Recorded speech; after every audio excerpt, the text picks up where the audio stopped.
పులిరాజు కథ. అనగనగా ఒక మహారాజు మహారాణి ఉండేవారు. మహారాణికి వయసు పెరుగుతున్నా పిల్లలు కలగలేదని దిగులుగా ఉండేది. ఎన్నో పూజలు, నోములు, వ్రతాలు చేసింది. అయినా పిల్లలు కలగలేదు. ఒకనాడు మహారాణి వనవిహారం వెళ్ళింది. అక్కడ అడవిలో రకరకాల జంతువులను చూస్తూ వెళుతున్నది.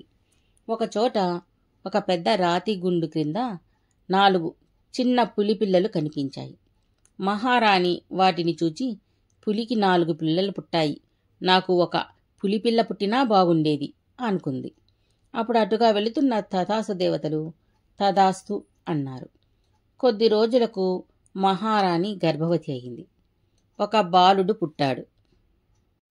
బాలుడికి తోక ఉంది.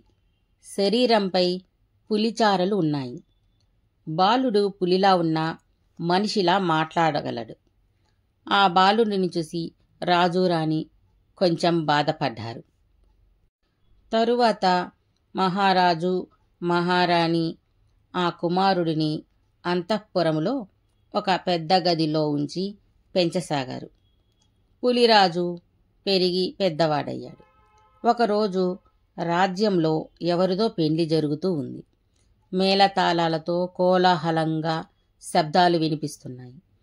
కోటలో ఉన్న పులిరాజుకు ఆ శబ్దం వినిపించింది. పనివారిని పిలిచి, ఏమిటది అని అడిగాడు. ఎవరిదో పెండ్లి యువరాజా అన్నారు వారు. వెంటనే నాకు పెండ్లి కావాలి, పెండ్లి చెయ్యండి అని అరవటం మొదలుపెట్టాడు. కావిలి ఉన్న సైనికులు మహారాజుకి ఈ విషయం తెలిపారు. మహారాజు మహారాణి వెంటనే వచ్చారు. విషయం తెలుసుకుని, బాబు, పెండ్లి ఒక అమ్మాయి ఒక అబ్బాయికి జరుగుతుంది. నీవు పులిరాజువి కదా, నిన్ను ఎవరు చేసుకుంటారు అని అన్నారు. పులిరాజుకు కోపం వచ్చింది. నాకు పెండ్లి చెయ్యండి, లేకపోతే మిమ్మల్ని తినేస్తా, లేదా నేనైనా చనిపోతా అని బెదిరించాడు. లేక కలిగిన బిడ్డ అని పెళ్లి చేస్తాము నాయనా అని చెప్పారు. తరువాత మహారాజు ఆ ఊరిలో పులిరాజుకు పిల్లనిస్తే 1000 వరహాలు ఇస్తామని దండోరా వేయించాడు. ఆ ఊరిలో ఒక పేదవాడు వాడి కూతురిని ఇచ్చి పెళ్లి చేశాడు. పెళ్లి రోజు రాత్రి పెళ్లి కూతురు పెళ్లి కొడుకు గదిలోకి వెళ్ళగానే పులిరాజు ఆమెను తినేశాడు. ఈ విధంగా ఆ రాజ్యంలో పెళ్లి, మేళాలు, తాళాలు శబ్దం వినపడగానే పులిరాజు పెళ్లి చేయండి అని అడగడం మొదలుపెట్టాడు. ఆ ఊరిలోని వారు పిల్లని ఇవ్వడానికి భయపడ్డారు. పక్క ఊరిలో గుడ్డిపోలి అనే ఒక దురాశ పరురాలు ఉండేది. ఆమెకు 3 కూతుర్లు.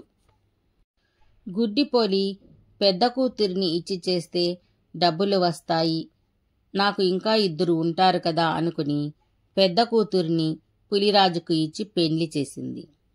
ఆ రోజు రాత్రి పెండ్లి కూతురిని పులిరాజు తినేశాడు. ఈ విషయం తెలిసి పెళ్లి కూతురి చెల్లెళ్ళిద్దరూ దిగులు పడ్డారు. కొద్ది రోజుల తరువాత ఆ ఊరిలో మరి ఒక పెళ్లి జరిగింది. పులిరాజు పెళ్లి చెయ్యండి అని గోల చేయడం మొదలుపెట్టాడు. గుడ్డిపోలికి 2 కూతుర్లు మిగిలారు. వాళ్ళిద్దరూ కవలలు, మేనక, జలజ. చూడటానికి కొంచెం ఒకేలా ఉంటారు. గుడ్డిపోలి మేనకను ఇచ్చి పెళ్లి చేయాలని అనుకుంది. వెంటనే రాజుకు కబురు పంపింది. రాజు రాణి వెంటనే మేనకకు పులిరాజుకు వివాహం జరిపించారు. మేనకకు పులిరాజును చూస్తేనే భయం వేసింది. తన అక్కను ఇంతకు ముందే తినేశాడు, నన్ను కూడా తినేస్తాడేమో అని భయపడుతూ ఉంది. పులి చేతిలో చావడం కన్నా కొండపైకి వెళ్ళి దొంకడం మేలు అనుకుంది. వెంటనే అందరితో ఊరి బయట దేవాలయంలో మొక్కు ఉందని తీర్చుకొని వస్తానని పల్లకిలో వెళ్ళింది. అందరినీ అక్కడనే ఉండమని గుడి చుట్టూ తిరిగి దేవుడిని ప్రార్థించింది. గుడి వెనక ఉన్న కొండపై కూర్చొని ఏడవసాగింది. అప్పుడు పార్వతీ పరమేశ్వరులు నంది మీద వెళుతూ గుడి దగ్గర ఏడుస్తూ ఉన్న పెళ్లి కూతురిని చూచి మారువేషంలో కిందికి వచ్చి, ఎందుకు ఏడుస్తున్నావు తల్లి అని అడిగారు. పెళ్లి కూతురు వారికి జరిగినదంతా చెప్పి, ఈరోజు రాత్రి ఆ పులిరాజు నన్ను చంపేస్తాడు, అందుకే ఏం చెయ్యాలో తెలియటం లేదు, నాకు చావే గతి అని ఏడుస్తూ ఉంది. పార్వతీ పరమేశ్వరులు చిరునవ్వు నవ్వి ఒక కుండ, ఒక మూటలో బూడిద ఇచ్చి, పులి నిన్ను తినడానికి వచ్చినప్పుడు ఈ బూడిదని పులి ముఖము పైన చల్లు, ఈ కుండ దాని నెత్తి మీద పగలగొట్టు, నీ భర్త మనిషిగా మారతాడు అన్నారు. అప్పుడు మేనక, అమ్మా, అలా అయితే అందరూ నేను పులిని చంపి ఎవరితోనో ఉన్నాను అని అంటారు కదా, నేను ఏమి చేయను అంది. అప్పుడు పార్వతి ఇలా అంది, నీ భర్త శరీరంపై వీపుపై ఉన్న పులిచారలు అలాగే ఉంటాయి, తోక కూడా ఉంటుంది, అందరూ చూసి నమ్మిన వెంటనే మాయమవుతాయి అని చెప్పింది. పెళ్లి కూతురైన మేనక బూడిదను కుండలో ఉంచి పల్లకిలో ఎక్కి రాజు కోటకు వచ్చింది. అందరూ మేనకను చూసి జాలిపడ్డారు. పెళ్లి కొడుకు వద్దకు వెళ్లేటప్పుడు ఈ కుండ తీసుకుని వెళ్ళటం మా ఆచారం అంది.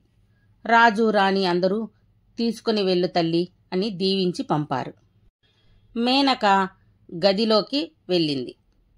తెల్లవారిన తరువాత పనివాళ్లు ఎముకలు తోయడానికి వచ్చారు. అక్కడ మేనక ఒక అందమైన అబ్బాయితో ఉంది. వారు పరిగెత్తుకుని వచ్చి రాజుగారికి ఈ విషయం చెప్పారు. రాజు, రాణి, బంధువులు అందరూ వేగంగా పులిరాజు అంతఃపురానికి వచ్చారు. అక్కడ ఉన్న యువకుడు రాజు, రాణిలను చూసి అమ్మా, నాన్న అని వారి పాదాలకు నమస్కారం చేశాడు. రాజు, రాణి మేనకతో, ఎవరి యువకుడు? నా కుమారుడు పులిరాజు ఎక్కడ ఉన్నాడు? పులిని చంపి వీడిని తెచ్చినావా అని కసిరారు. మేనక వెంటనే, లేదు మామగారు, ఈతడు మీ అబ్బాయే. నిన్న గుడి దగ్గర నేను ఏడుస్తూ ఉన్నాను.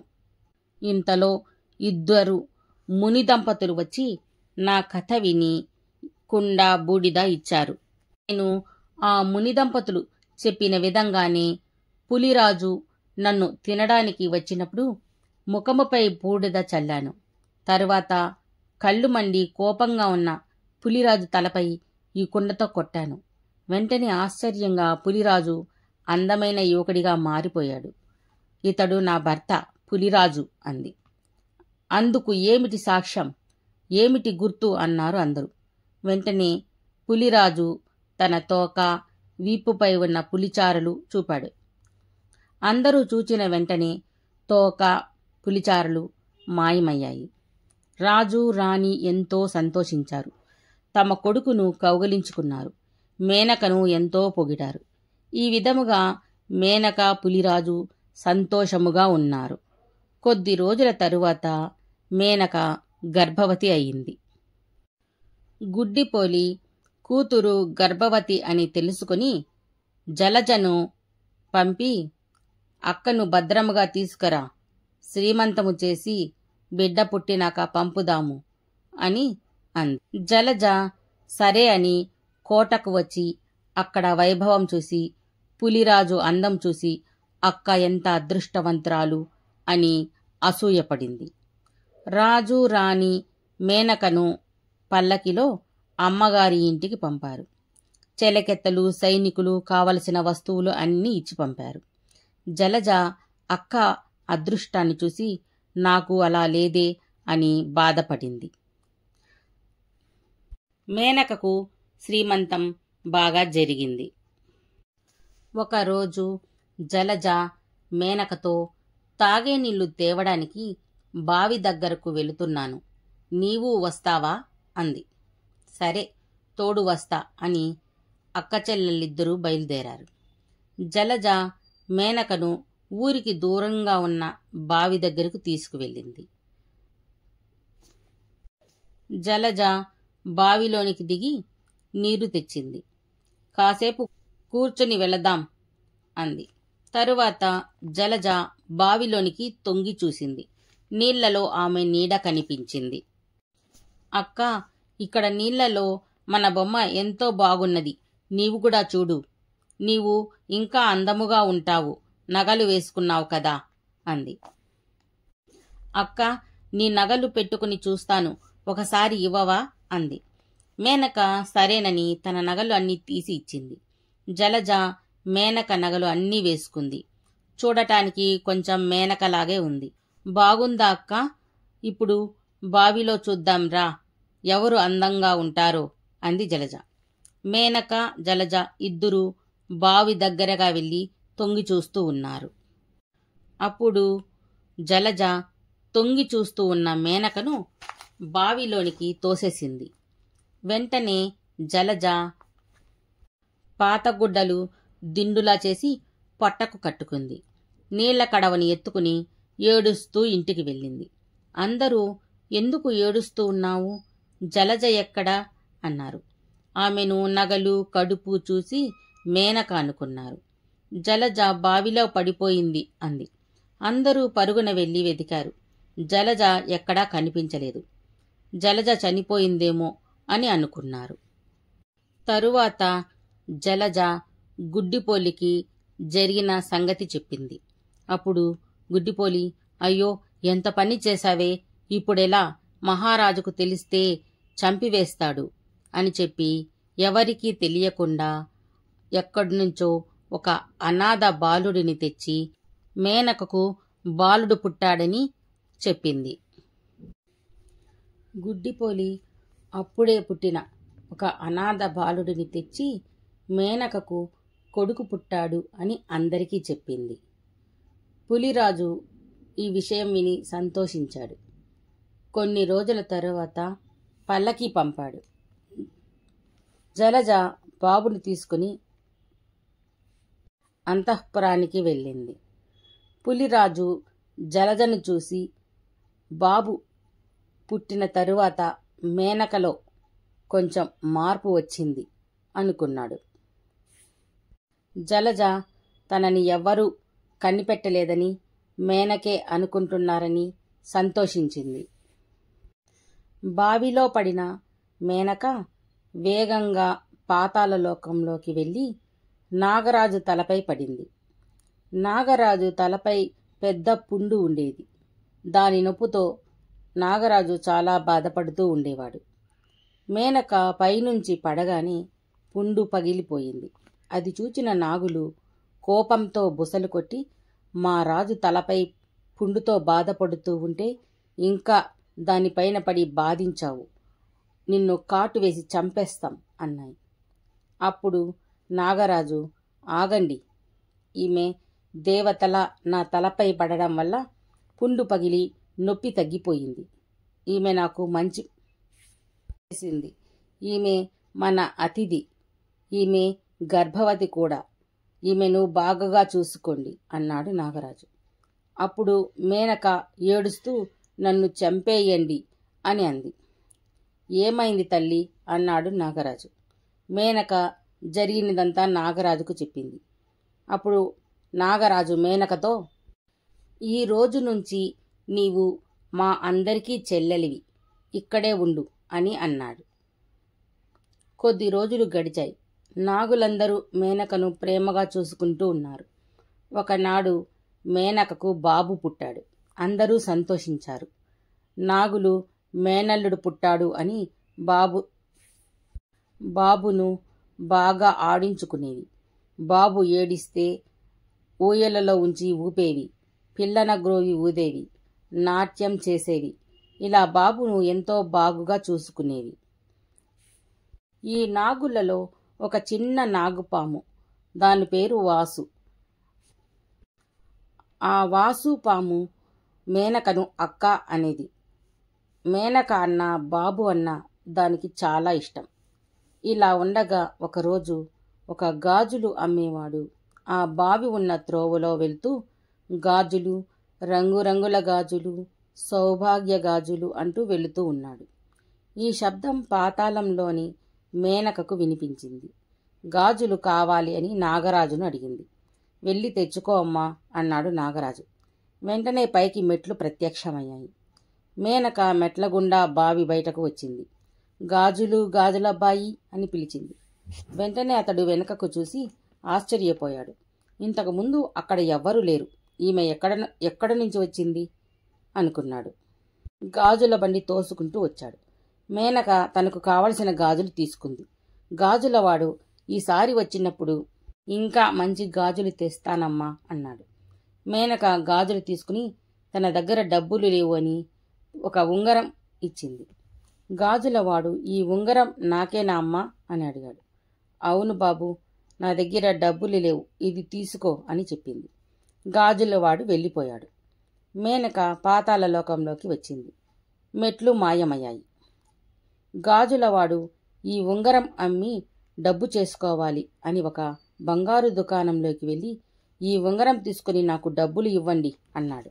ఆ వ్యాపారి ఆ ఉంగరం చూసి, ఈ ఉంగరం తాను మహారాణి గారికి చేసి ఇచ్చిన దానిలా ఉందే, ఈ గాజులు అమ్మేవాని దగ్గరికి ఎలా వచ్చిందో అని గాజుల వ్యాపారితో, కొంచెం సేపు ఉండు, దీన్ని బాగా పరీక్షించి నీకు రేటు చెబుతాను అన్నాడు. తరువాత తన అనుచరుడిని పంపి రాజభటులను పిలిపించి, ఈ గాజుల వ్యాపారి ఈ ఉంగరం దొంగతనం చేసి ఉంటాడు, పట్టుకోండి అన్నాడు. మహారాజు ఈ విషయం తెలుసుకుని గాజుల వ్యాపారిని కలుసుకుని ఈ ఉంగరం ఎక్కడిది అని అడిగాడు. గాజుల వ్యాపారి జరిగిన విషయం చెప్పాడు. అయితే నన్ను అక్కడికి తీసుకుని వెళ్ళు అన్నాడు పులి మహారాజు. మారువేషం వేసుకుని గాజుల బండి తోసుకుంటూ బావి దగ్గరకు వెళ్ళి గాజులు గాజులు, కొత్త కొత్త గాజులు, వన్నె చిన్నెల గాజులు, సౌభాగ్య గాజులు అని అరుస్తూ వెళ్తున్నాడు. ఈ శబ్దం విని మేనక మంచి గాజులు వచ్చి ఉంటాయి అని నాగరాజుతో చెప్పి మెట్లు ఎక్కి బావిపైకి వచ్చింది. గాజులు తీసుకుంటూ ఉంది. పక్కనే ఉన్న రాజు మేనకను చూసి గుర్తుపట్టి మేనక చెయ్యి పట్టుకుని, ఆగు, ఎవరు నీవు, ఈ బావిలో ఏం చేస్తున్నావు అన్నాడు. మేనక మహారాజును గుర్తుపట్టింది. వెంటనే మేనక బావిలోకి మెట్ల గుండా వేగంగా దిగి వెళ్ళసాగింది. మహారాజు కూడా ఆమె వెంటనే మెట్లపై వేగంగా నడుస్తూ పాతాళలోకం వెళ్ళాడు. అక్కడ నాగులు రాజును బంధించినారు. నాగరాజు వచ్చి విషయం తెలుసుకుని, అమ్మా మేనక, ఇతడు ఎవరు అని అడిగాడు. అప్పుడు మేనక, అన్నా, ఇతడు నా భర్త, ఈ బాబు తండ్రి, ఈ దేశ మహారాజు అంది.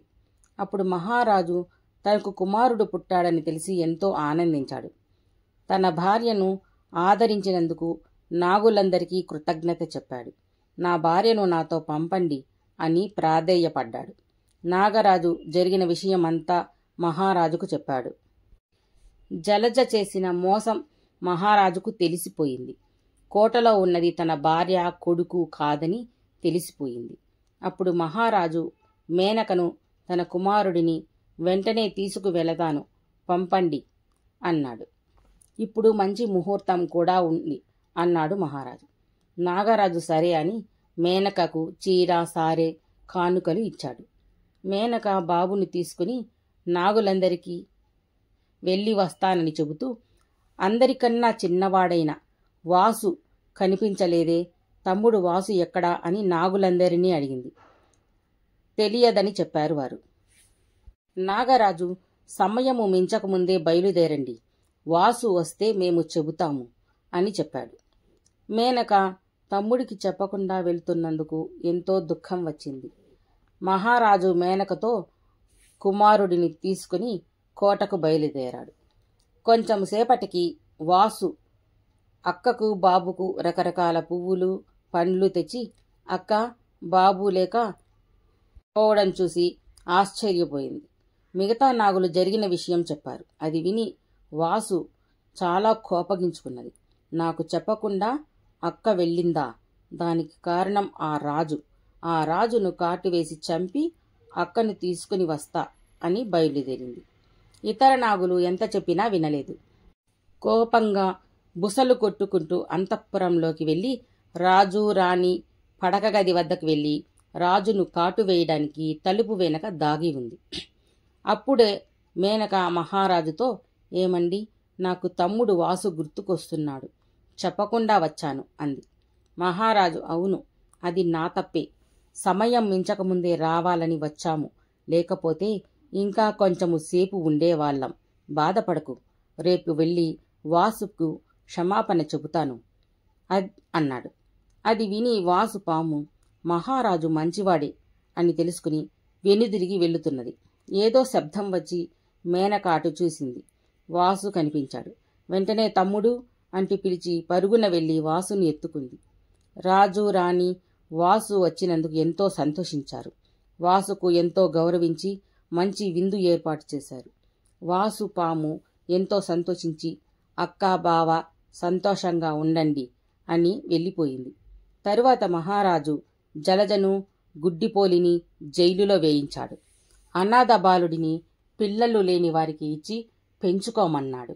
ఈ విధముగా పులిరాజు రాణి రాకుమారుడు ఎంతో సంతోషంగా ఉన్నారు.